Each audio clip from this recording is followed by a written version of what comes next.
Am I the a-hole stories? Updated, am I the a-hole for kicking my girlfriend out of my place on New Year's Eve for scaring my little brother? We can all agree 2020 was a horrible year. Particularly for my, 29 male, family. We lost our dad beginning of the year after he had a heart attack, and my little brother, 12, had no one to take care of him. Our mom died when he was 3, so our dad was all we had left. I fought for custody and was appointed his legal guardian.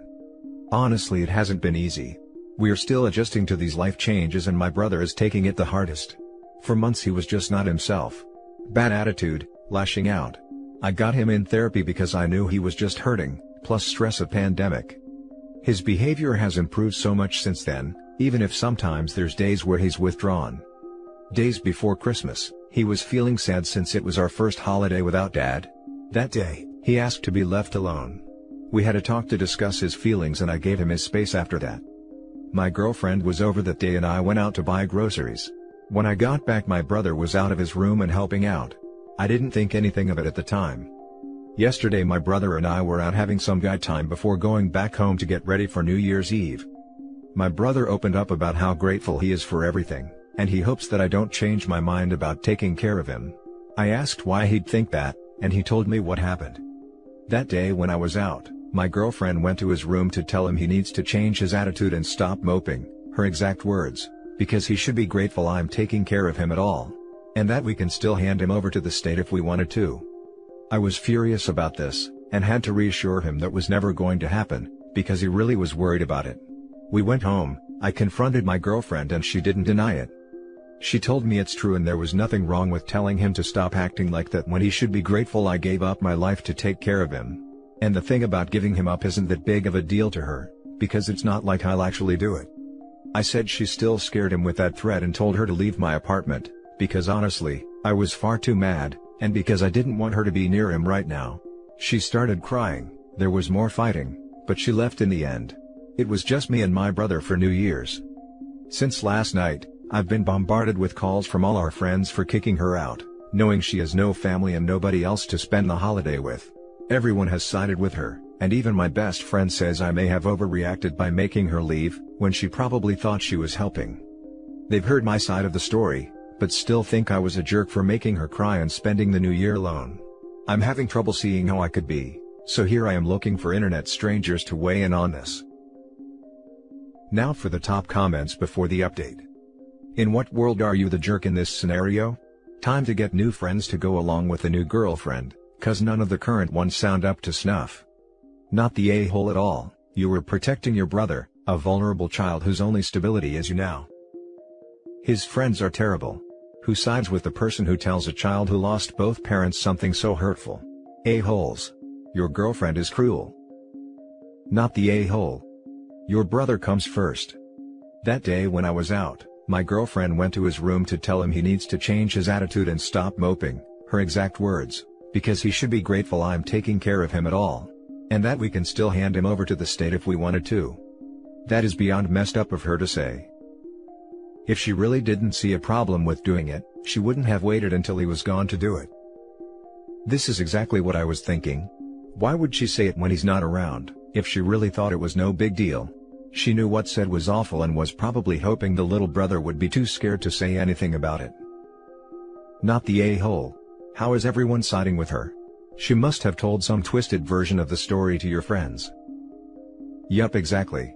If I were in his shoes, I would reply to each of these people describing exactly what she did, and if any of them still sided with her, then that would tell me a lot about them. Update. Okay, wow, this has gotten a ton of feedback. Thanks everyone for your kind and encouraging words. I might not have replied to a lot of the comments that made me smile, but just know that I read and appreciate them. I know I only posted this a few hours ago, but I've had a day to clear my head and really think about this. I talked to my brother because I wanted to know if she said anything else to him. Thankfully she hasn't, and we had another serious chat to remind him everything she told him is completely false. I would never in a million years give him up, and that shouldn't have been put in his head. Another thing I told him was that, I'm grateful he's here with me. Without him, I wouldn't have made it through the year, and I thanked him for giving me that strength to keep going. Someone who DM'd me suggested reassuring him that he's not somehow ruining my life, in case he feels any guilt for what she told him.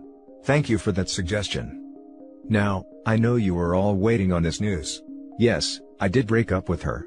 Thinking about what a lot of you said, talking to my brother about how this made him feel, and my own thoughts about how badly she acted, I decided that's not someone I want around me or him. I can't risk her doing something like this again and ruining any progress he makes in therapy.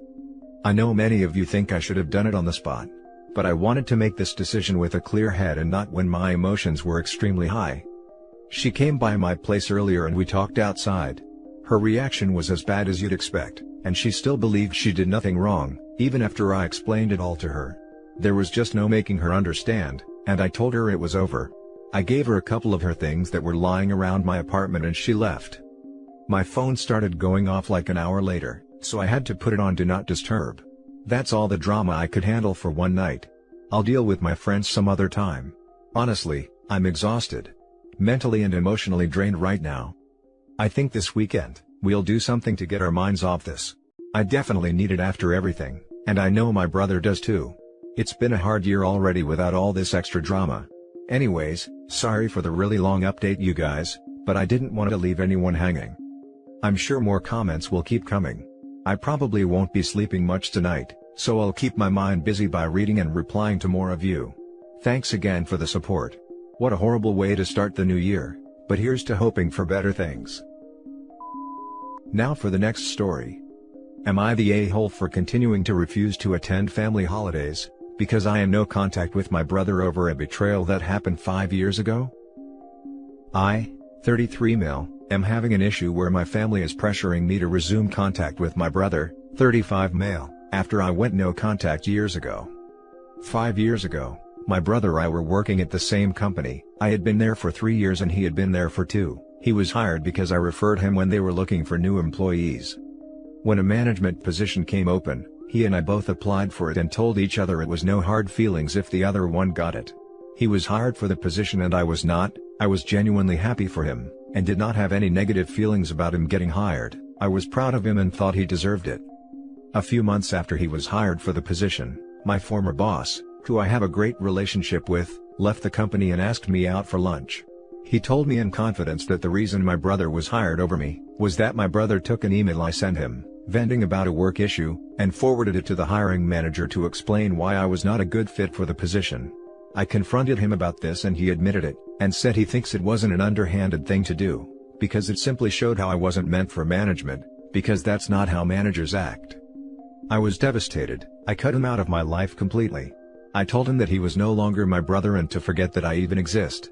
He tried to justify his betrayal and told me that it wasn't as serious as I was making it out to be, but I refused to be swayed, despite massive pressure from my family to make peace with him.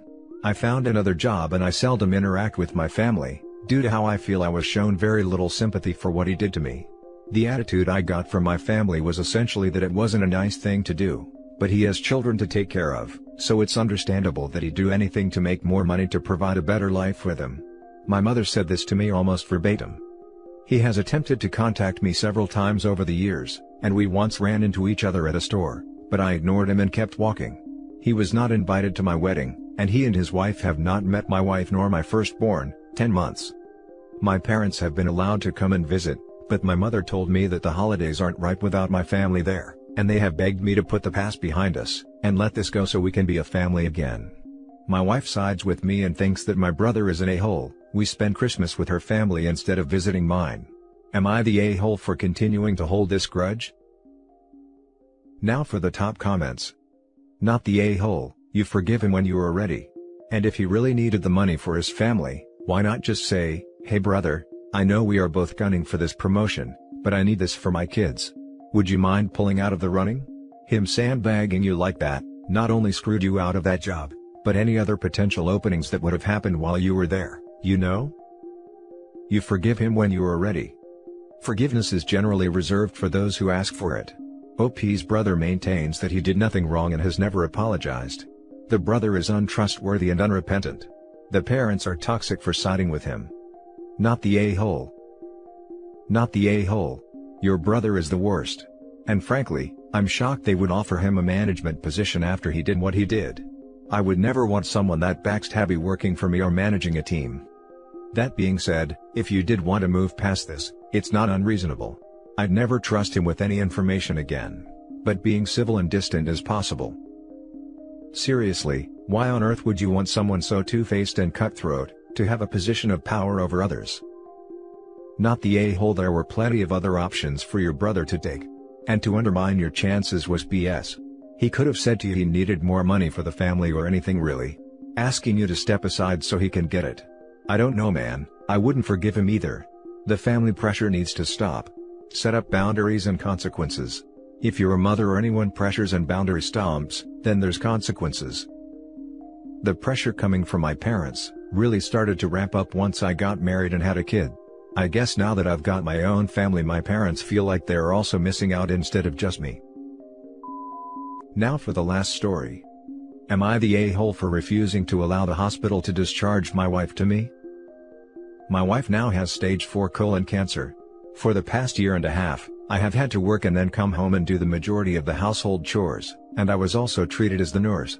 We have 2 sons, 18 and 16 male, and a daughter, 15 female, that help out, but it became expected of me to be their go-to parent on everything. A year ago, my wife pretty much stopped being able to do anything for herself. She's exceptionally rude to me, and pretty much screams and cries hysterically all the time, and sometimes mutters on about people who haven't been in our lives for some time. She also blames me for not being kind to her, when I am putting my entire life on hold when I'm at home, and I felt like I didn't even have an identity anymore. Over the summer, I have talked to doctors and they told me there was a lot of red tape regarding getting my wife into a nursing home. I talked with my dad, 74 male, and he told me that from his understanding hospitals, if you didn't pick up a patient after discharge 3 days later, the hospital social worker would have to place them into a specialized nursing facility. Last week, my wife had to be rushed to the emergency room. For the week, I didn't have to be her nurse. I realized how much of a strain taking care of a barely lucid, and angry when she was lucid woman had become to me. I realized that I was basically being mom and dad around the house, and I was so tired of doing this every single day, and then waking up at 6 to go to work. When I found out my wife was set to be discharged, I ended up making up my mind. When the hospital called to say that they were going to discharge my wife and I needed to be there to receive her, I told them that I did not want to take care of her anymore. The hospital continuously called me back, and the person on the other line would beseech me to bring my wife home.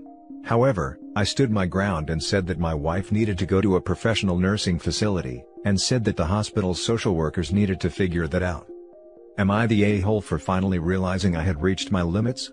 My daughter in particular is very upset that her mom is not coming home. My sons screamed at me that they would take care of their mother 24/7 if they had to. However, I knew that the hospital social worker would do his/her job competently and help my wife into a facility. Now for the top judgment.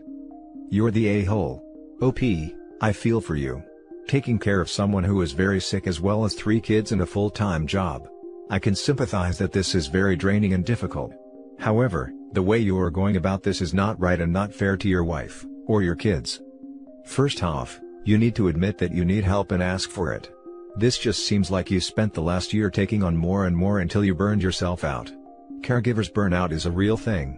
And as you've experienced, can hit hard. How about asking one of your parents to come help? A sibling? Or perhaps hire a nurse to come and help you out during the day? Find some way to allow yourself to relax. Making a decision to force your wife into a nursing home isn't fair to her, and it isn't fair to your kids. This needed to be a conversation that you had with your wife and your kids. Not something that you all of a sudden decided to force happen. I understand you are burned out, but throwing your hands up and giving up isn't the right call here. Even if you agree on finding a nursing home, perhaps choose one with your wife instead of forcing her into whatever the system will provide. Spoiler alert, it's probably not going to be very good. Your kids are probably going to hate you for this, so if you are okay with your entire immediate family being very upset with you for a long time, well, kudos I guess. My heart breaks for his wife. Dying, unable to care for herself, torn away from her children. Abandoned by the one person who swore to be there. Guess he didn't actually read in sickness and in health. Caregiver burnout is real. I understand it logically. But emotionally imagining being her. Laying there, knowing your husband is refusing to get you. I'm literally crying here. I'm going to cling to my husband and hope to God he never turns into that. I read the statistics once about people who leave their partners when they are severely ill or dying. They are staggeringly high for men. But women, almost non-existent. You are the epitome of selfish. You have put your own happiness above that of your dying wife and your 3 children. This is the time for a little self-sacrifice. Sure, you're not legally required, and sure, I know it's tough. But yeah, you're the a-hole. Your wife will suffer for the last few months of her life because of you. Your children will likely never forgive you.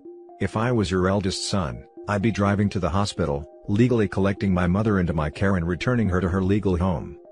I hope he does. I hope he realizes he can. Because with an a-hole for a dad like you, God knows your family needs a new father figure. And that's it for this video, guys. If you have thoughts to share, leave a comment below. Don't forget to hit like and subscribe if you like this content. I'll catch you in the next one. Good day, everyone.